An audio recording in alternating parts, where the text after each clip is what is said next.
Hello friends, welcome to యమ్మీ. ఈరోజు మనం super టేస్టీగా ఉండే బీట్రూట్ రసం ఎలా తయారు చేసుకోవాలో చూడబోతున్నాము. చాలా టేస్టీగా ఉంటుంది.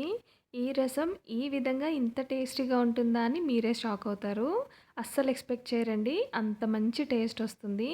ఇది ఆరోగ్యానికి చాలా మంచిది. మనం రెగ్యులర్గా తినే రసం కన్నా కూడా చాలా టేస్టీగా ఉంటుందండి. ఒక్కసారి ఈ విధంగా ట్రై చేసి చూడండి. ముందుగా మీడియం సైజు ఒక బీట్రూట్ని తీసుకుని పైన పీల్ చేసేసి చిన్న చిన్న ముక్కలుగా ఈ విధంగా కట్ చేసేసుకోవాలండి. మనం చిన్న ముక్కలుగా కట్ చేసుకుంటే మనకి మిక్సీ పెట్టుకునేటప్పుడు పేస్ట్ అనేది స్మూత్గా అవుతుంది. ఇప్పుడు ఈ ముక్కలన్నీ కూడా మిక్సీ జార్లో వేసేసుకుని దీనికి సరిపడినట్టు కొన్ని వాటర్ పోసుకుని స్మూత్ పేస్ట్ వచ్చేలాగా దీన్ని గ్రైండ్ చేసుకోవాలి. ఒక నిమ్మకాయ సైజ్ అంతా చింతపండుని తీసుకుని వాటర్ పోసుకుని నానబెట్టుకుని పక్కన పెట్టుకోవాలండి. ఇప్పుడు కడాయి పెట్టుకుని అందులో 2 టేబుల్ స్పూన్లు ఆయిల్ వేసుకుని ఒక 2 టేబుల్ స్పూన్లు ధనియాల గింజలు, 1 టేబుల్ స్పూను మెంతులు యాడ్ చేసుకోవాలి. అలాగే మరొక టేబుల్ స్పూను మిరియాలని యాడ్ చేసుకుని 1 టేబుల్ స్పూను జీలకర్రని యాడ్ చేసుకోవాలి. ఒక 5-6 ఎండుమిరపకాయలని యాడ్ చేసుకుని దీని అంతటినీ కూడా ఒకసారి బాగా వేయించుకోవాలండి. మనం రసంలోకి ఈ విధంగా వేయించుకుని పౌడర్ వేసామంటే చాలా టేస్టీగా ఉంటుంది. కొంచెం రంగు మారేంత వరకు వేయించుకున్నాక 1 టేబుల్ స్పూను ఎండి కొబ్బరిని వేసుకోవాలండి.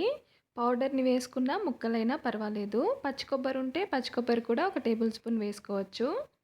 ఈ విధంగా వేయించుకున్నాక ఇప్పుడు మిక్సీ పెట్టుకుని పౌడర్ని పక్కన పెట్టుకోవాలి.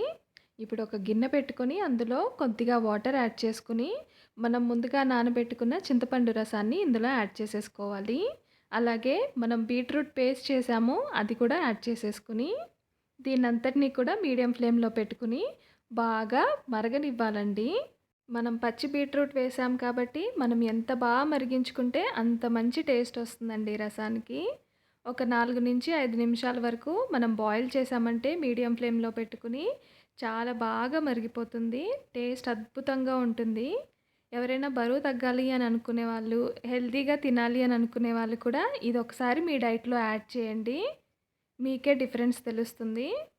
అలాగే కొద్దిగా బెల్లం ముక్కని యాడ్ చేసుకుని ఉప్పు రుచికి సరిపడినంత యాడ్ చేసుకుని దీన్ని మరొకసారి మరగనివ్వాలండి. బెల్లం ముక్క నిమ్మకాయ సైజ్ అంతా తీసుకుంటే సరిపోతుందండి. మనకి బెల్లం కూడా వెంటనే కరిగిపోతుందండి. ఈ విధంగా పూర్తిగా మరిగించేసుకున్నాక మనం ముందుగా మిక్సీ పెట్టుకుని ఉంచుకున్న మసాలా పౌడర్ని ఇందులో యాడ్ చేసుకోవాలి. ఈ మసాలా టేస్ట్, స్మెల్ 2 కూడా అద్దిరిపోతాయండి.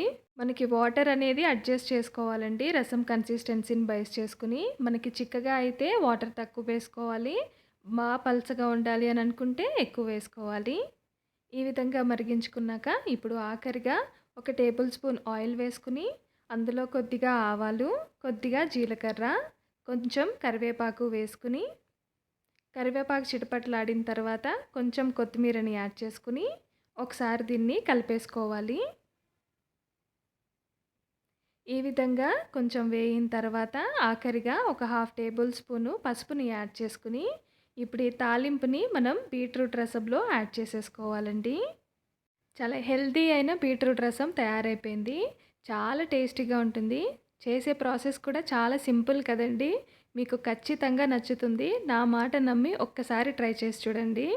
మరి ఇది వేడివేడి అన్నంలో వడియాలతోనైనా చిప్స్తోనైనా మీరు అలా ఒక్కసారి ట్రై చేసి మీకు టేస్ట్ ఎలా కుదిరింది అనేది, మీకు నచ్చిందా లేదా అనేది నాకు కమెంట్ బాక్స్లో కమెంట్ చేసి చెప్పండి. వీడియో నచ్చితే లైక్ చేసి సబ్స్క్రైబ్ చేయండి.